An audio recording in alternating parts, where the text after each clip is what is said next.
morning. I want to thank you all for joining us today on Belarus and the struggle of its people against the Lukashenko regime. It was 6 months ago today that an election took place, an election that was marred by widespread fraud and an outpouring of violence by the government against its own people. For 6 months now, the determination of the people of Belarus has not wavered. And today we will hear the status of this struggle and learn ways in which the outside world can support this movement that's taking place in the very heart of Europe. We're going to hear first from Svetlana Tikhanovskaya, the leader of Democratic Belarus and a human rights activist. 6 months ago, she challenged and, by most accounts, beat Alexander Lukashenko at the 2020 presidential election. As a candidate, she was standing in for her husband after he was jailed for his political aspirations. She has become the symbolic leader of Belarusian protest, and she has contributed greatly to promoting positive change in Belarus, both through her domestic and international engagement. The European Parliament has recognized the fight of Belarusian people for democracy and freedom that she leads by giving her, among other leaders, the prestigious annual Sakharov Prize. She's also received a series of international awards for her courageous struggle against the dictatorship of Alexander Lukashenko, such awards as the Globsec Freedom Award, the 2020 Prize of the Platform of European Memory and Conscience, and the Politician Freedom Prize. We're fortunate she can join us on this very busy day, and we will invite her to speak. And then while she must depart for another appointment, we'll continue the discussion and offer you the chance to ask questions. So Svetlana, 6 months into this amazing movement, how would you describe the situation in Belarus today? Dear Mr. Garrett, representatives of civil society, distinguished guests and colleagues. First of all, I'd like to say that it's a great pleasure to speak at your event and to be invited by the community of democracies. The platform you provide for dialogue and cooperation is more important than ever.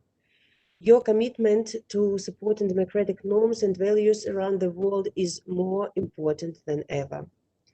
Today, 6 months have passed since the presidential election on August 9th, and ever since, Belarusians have demonstrated courage, strong will, and determination. Our country has seen many manipulations, repressions, and murders, but no words can describe what we have experienced in these last months. Many may wonder how people who lived 26 years in an atmosphere of fear and oppression with restricted access to independent media and top-down approaches in education, became such courageous defenders of democratic values and long for the freedom they could only dream of. Is there no contradiction? Freedom is contradictory. Once you have it, you often forget that life could have been different. Freedom is not given. It's a value worth fighting. We are fighting for democracy and freedom because it is our future that is at stake. Because it is now that we decide whether we want to live in a free democratic country. There is no other place like home, I can tell you. Every time I read stories of young Belarusians who have been jailed, expelled from their universities, or forced to leave the country, I am terrified. I feel pain. What crime have they committed? Artem Vinokurov, a student of the Belarusian University of Informatics and Radio Electronics, tried to disrupt a lecture and call on his fellow students to join nationwide strike. Lukashenko recently said universities are no place for political rallies. And for once, I agree. Universities are no place for political rallies. So is our country no place for violence, repressions, and torture. Jan Solonovich, a 21-year-old Minsker, took part in a peaceful march to the Stalin-era mass grave site Kuropatny, yet another painful page in our history. He was walking along Independence Avenue. He didn't wave any flags or posters. He spent nearly 3 months on arrested in a detention center and recognized as political prisoner. After being released, he was expelled from his university for academic failure. He had to leave the country. This might have been a future app designer or game developer or a next generation politician whom Belarus has lost, but whom Belarus will hopefully gain back. This is what gives us courage and hope. We are fighting for our country's future, for the next generation Belarus. Do you know that 7 million voters out of 7 million in Belarus are between 20 and 39 years old? And this generation demands change, and it gets broader support. We don't want to reinstall the past. We have a vision for a new Belarus, a reliable partner engaged in a constructive dialogue and all its neighboring countries and respected in the world. The new Belarus will never be based on the rule of law. People will freely express their opinions and will have the right to elect their own leaders freely. We will conduct a constitutional reforms to ensure that no leader or party can have unlimited power in the future. We will ensure that political parties are empowered to be represented in a democratic parliament. We will have independent courts upholding the constitution. The state will not constrain media, and civil society will express our country's diversity. We are about to open a new chapter in our history, a new Belarus perspective engaged in a constructive dialogue with all its neighbors as a reliable partner and respected in the world. And I would like to ask you to be on the side of the people of Belarus through today's challenging times. Talk about Belarus, engage with Belarus, provide your support to political prisoners, put in place your own initiatives to support Belarusian civil society and make your voice heard. Together we can create this new Belarus that is admired in the world. We ask you to stand united alongside the So thank you for your attention. Thank you that you have invited us on this discussion. And for the questions and answer session, I'd like to delegate my senior advisor, Mr. Franek Villachorka. Thank you so much for your attention. Well, on behalf of all of the participants, let me say how much we appreciate you taking time on this important anniversary to speak to us. And as we listen to your words about the sacrifice that's been made by the people of Belarus, our hearts are with you. We wish you well today and all the best to you in your mission to seek a free Belarus. Thank you so very much. Thank you so much. Thank you. And before we move on, let me just mention to those who have joined us as participants, if you would like to provide a question towards the end of the program, if you would use the chat mechanism so that we're able to forward your questions to our next guest. We're very fortunate to have this next guest with us. He is a longtime friend of the community of democracies. Franek Villachorka, as mentioned, is a senior advisor to Svetlana Tikhanovskaya. Prior to becoming a part of her team, he was a research media analyst for the U.S. Agency for Global Media, and he was focused on the digital markets of Russia and Eurasia. Franek has served as a consultant through the years for the U.S. Department of Defense, for Freedom House, and at the Broadcasting Board of Governors in the United States. He also worked as a vice president for Digital Communication Network, and he was the creative director for Radio Free Europe, Radio Liberty Belarus service. Franek has graduated from the American University in Washington, D.C., and Warsaw University here in Poland. And he also has studied at the Belarus State University, Georgetown University, and the European Humanities University. So Franek, if we could take a few minutes, what are the things people that are joining this discussion today can do to support Belarusians in their struggle for freedom? Franek. Thank you so much, and very pleased to be here.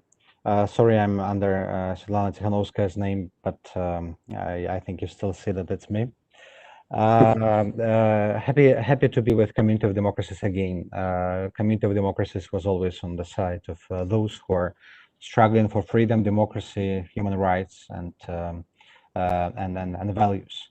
And this is perhaps what we need the most. We need to understand that Belarusians who are risking with their lives, their freedom every day, they are struggling not just for against one person or against dictator, but they struggle also for values we all here share.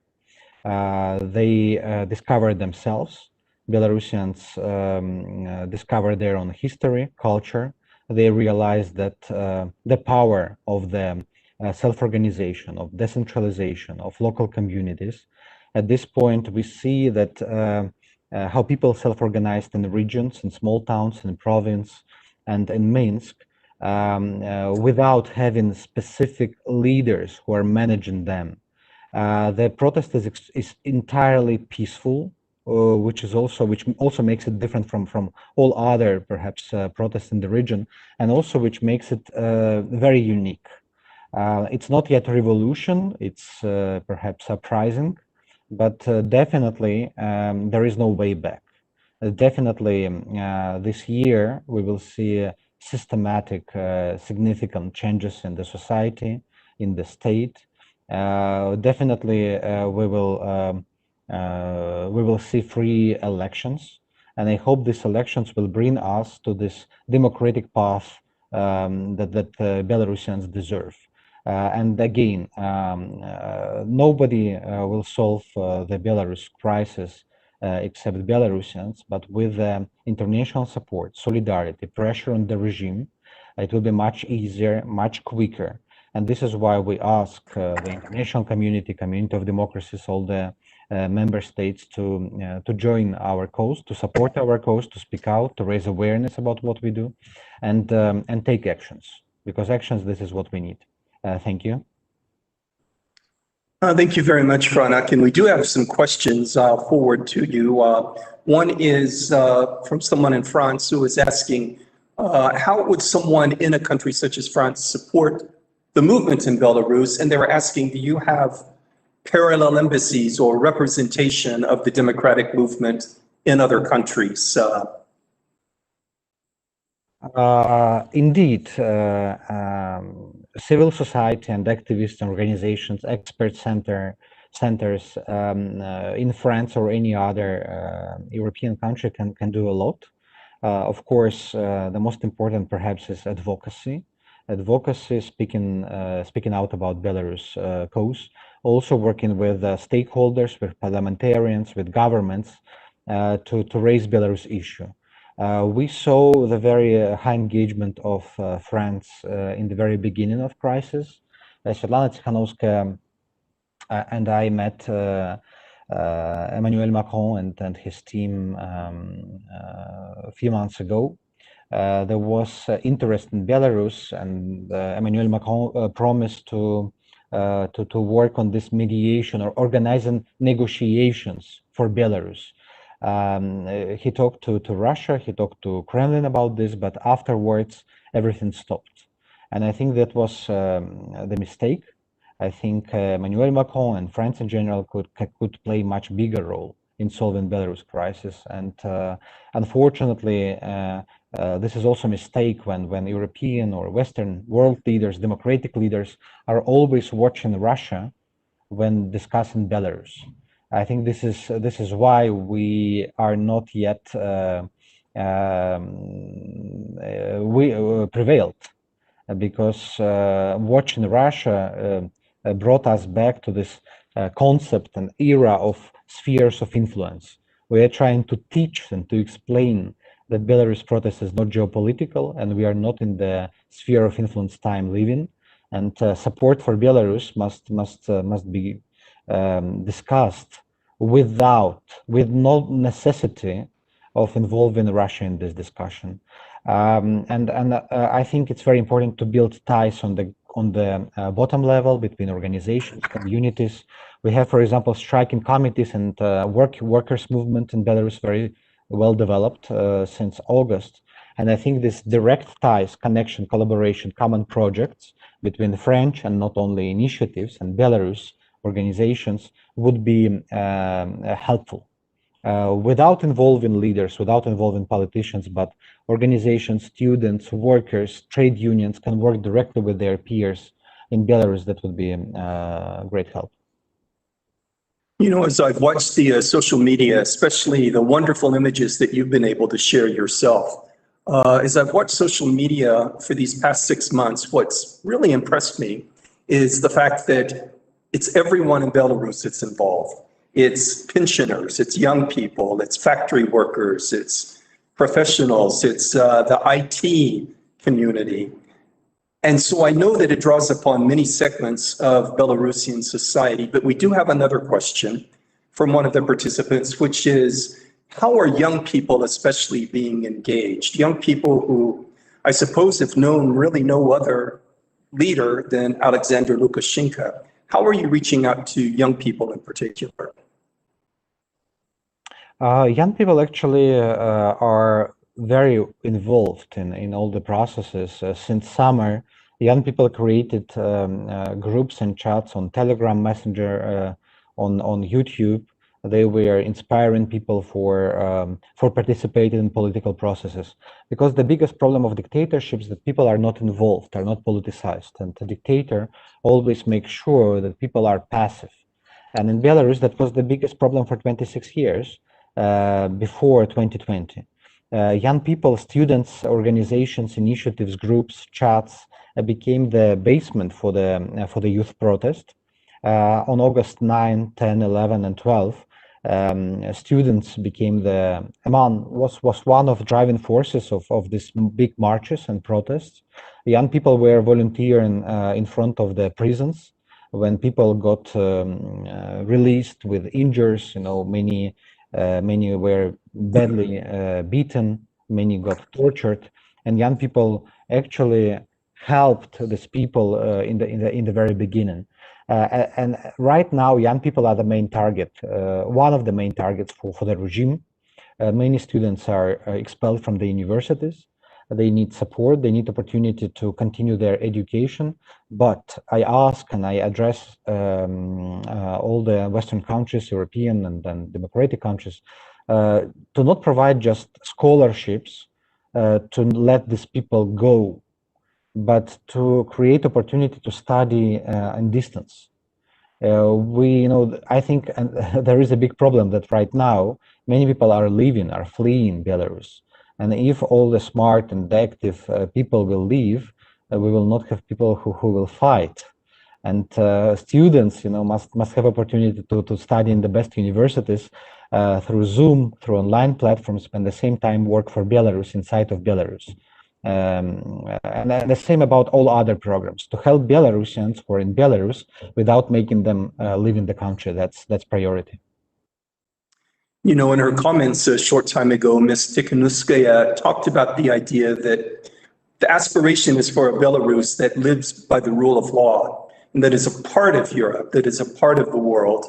And we have had a question from someone speaking about the issue of child custody matters.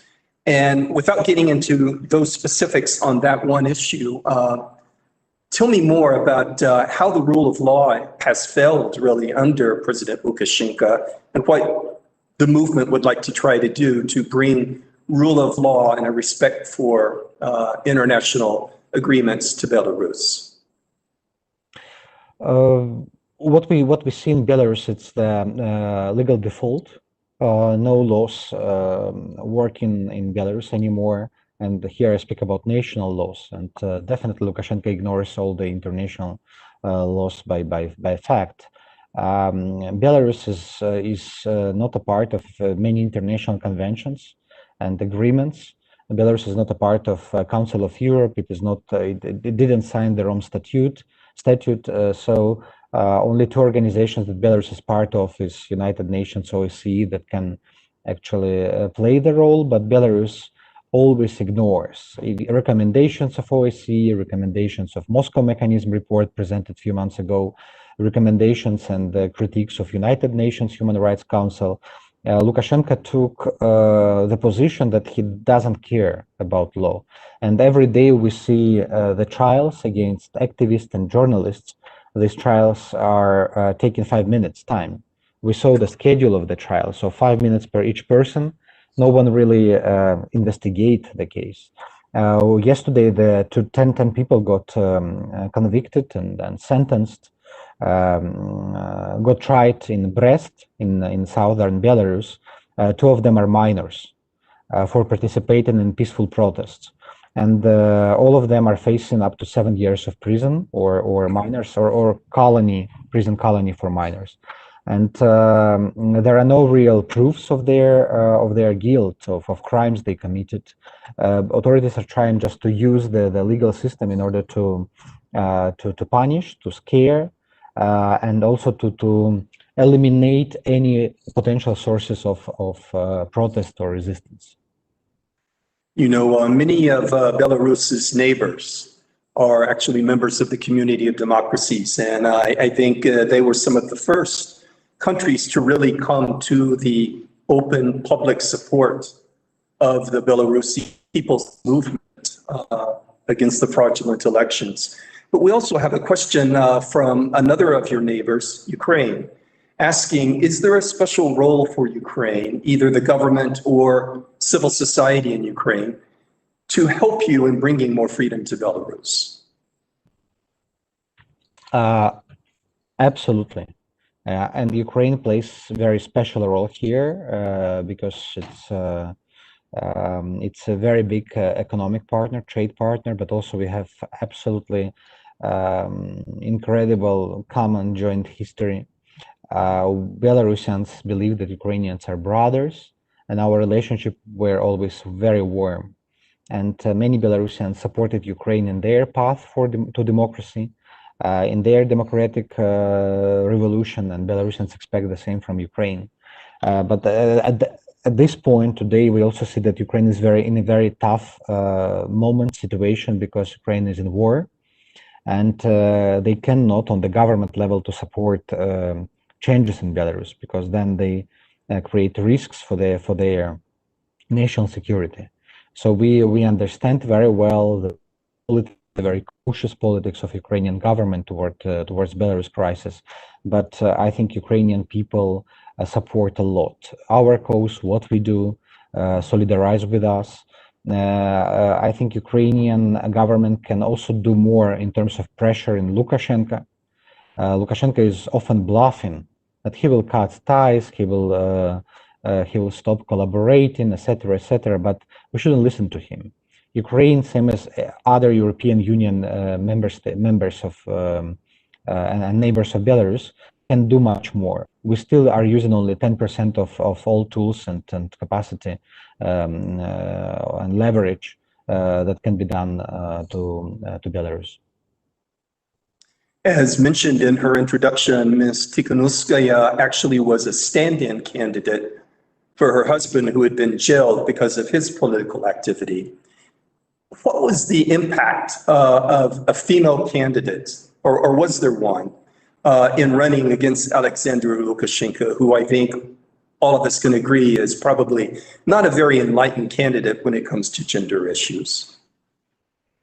Lukashenko made a mistake. He underestimated women. It was perhaps his biggest mistake, and this is why he did not register many candidates or put them in jail, but he registered Svetlana Tikhanovskaya. Lukashenko is sexist. He thinks that women cannot be in politics. He always make dirty jokes about women as well. So he registered Svetlana Tikhanovskaya believing that she will be weak, that he can humiliate her. But as the result, he lost elections. Now he's in minority. Tikhanovskaya is national leader of Belarus and for Belarusian people.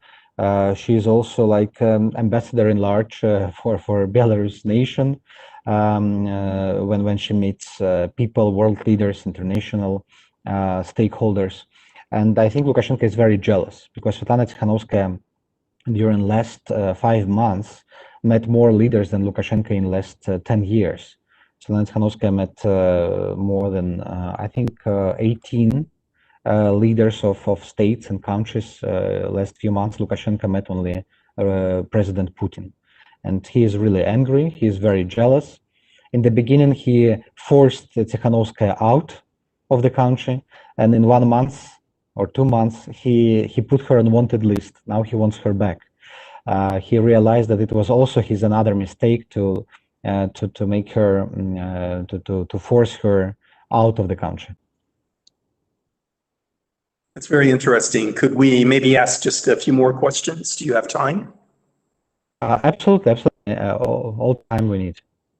So from Sweden, a question is, you've discussed the importance of advocacy on behalf of Belarus within Europe and within the broader international community. Are there any concrete actions you might recommend for the international community to take?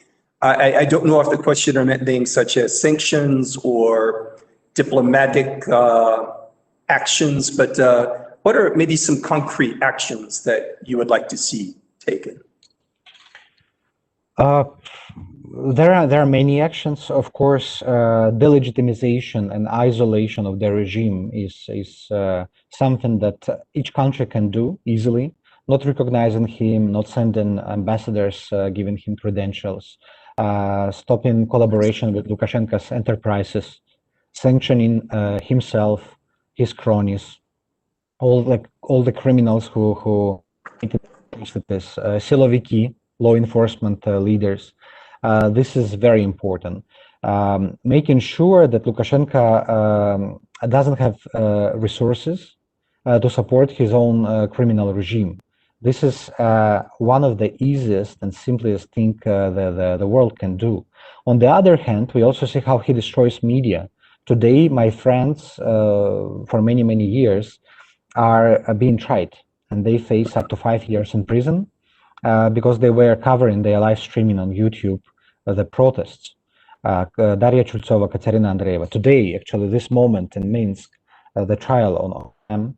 And Lukashenko attacks independent media, he attacks independent bloggers, YouTube activists, celebrities, influencers, activists, and every day he tries to take space, not to space, how to revenge. In order to stop him from doing this, we should help people on the ground, and the West can support vulnerable groups. Vulnerable groups include media and journalists, students, human rights defenders, any media and content creators, politicians and party members. So these groups, they need support, they need assistance, technical assistance. For example, the budget for only one TV channel, Belsat, is about, I think it's about $10 million, you know, and it's nothing because Lukashenko's propaganda costs hundreds of millions of dollars. But right now, all Belarusian media, they lost sources of funding, internal funding. There is no advertisement. All businesses, private businesses who supported the protests, destroyed, and only this surrogate media and support by international institutional funds can help media to survive. So this is something very simple thing that can be done. And justice. I know that Belarus is not member of Rome Statute, and ICC is not the way for Belarus in order to bring to justice people, but there is universal jurisdiction, there is strategic litigation, there are many procedures and instruments, international instruments that can be employed to punish and to not allow impunity in Belarus. And speaking out about Belarus, you know, Sweden, mentioned above, is very active in protecting human rights and supporting women initiatives. I think female initiatives, women groups must be supported first of all. Sweden does a lot already, but it should be done. If every country will do same as Sweden or Lithuania or Poland, you know, be same active, it will be much easier for us. And so it's been now 6 months, as we mentioned in the beginning, that the elections were falsified and the people spoke out against what they saw happening in their country. Someone is asking a question, do you believe the protests are going to continue? And what might be the turning point that might finally lead to the result the people of Belarus have been asking for and demanding?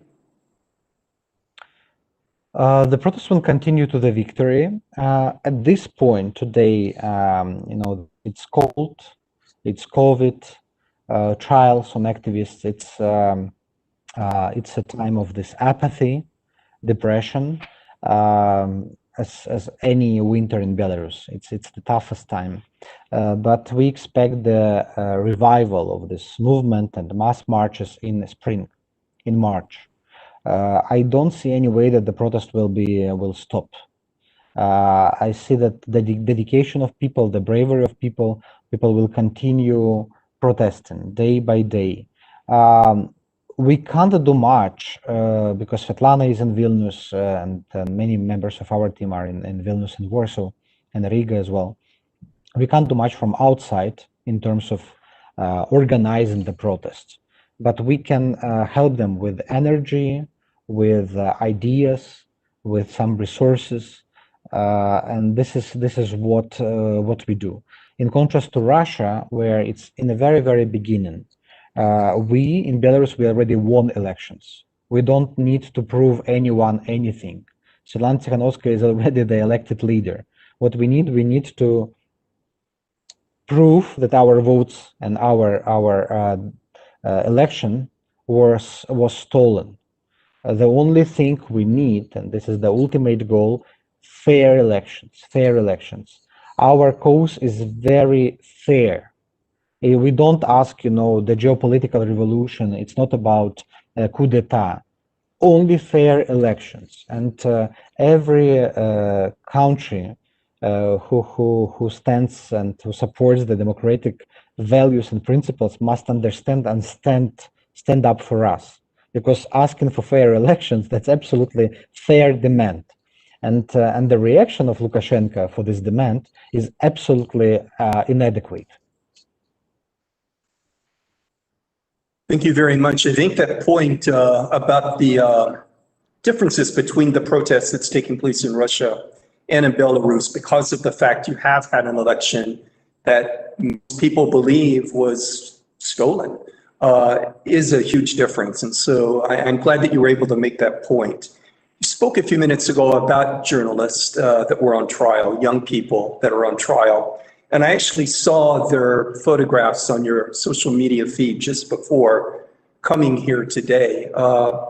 Could you just say a little bit more? We have a question from someone saying, how to ensure more press freedom in the country? Is that going to be possible or under Lukashenko, or is it just now an extremely dangerous place for journalists?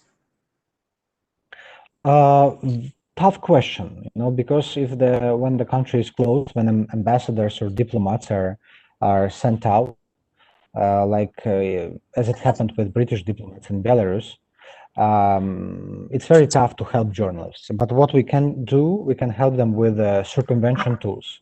For example, this Thursday there will be protest, and the internet will be shut down. So, for example, Elon Musk is launching the satellite internet. So this is something that can help. There are many technological solutions that might help. We need equipment. We need collaboration with social media companies like Facebook, YouTube, Google. They can do a big favor to us if they will be supporting, providing us tools, giving us opportunity to upload video or to watch the content even when internet is shut down or limited. So we should all actors, organizations, private companies that can make a change. We see that YouTube, for example, can be also blocked, or sometimes our content is not visible on YouTube because of different reasons. So these are one of many directions we can go to help journalists on the ground. Telegram messaging app, why it became so important in Belarus? Because Pavel Durov, the owner and creator of Telegram, when the internet was shut down, he especially switched on special tools on Telegram, helping Belarus to read content even when all other websites were blocked. You know, this is a huge favor, and it made Telegram the only place, the only channel of information, of news during the 3 days shut down. And we have to help journalists. Right now, there are trials against them. We have to speak about them. I write on Twitter every day about them. You know, journalism is not a crime. And if we will let Lukashenko put journalists to prison for many, many years, and we will not react harshly on this, Lukashenko will put all media, and he will continue doing this. So reaction matters. Every sentence to journalists must lead to, I don't know, sanction, decision, add Lukashenko's cronies to the sanction list. So it should be interconnected. Well, I just want to congratulate you and your colleagues for the wonderful job you did on the International Day of Solidarity with Belarus.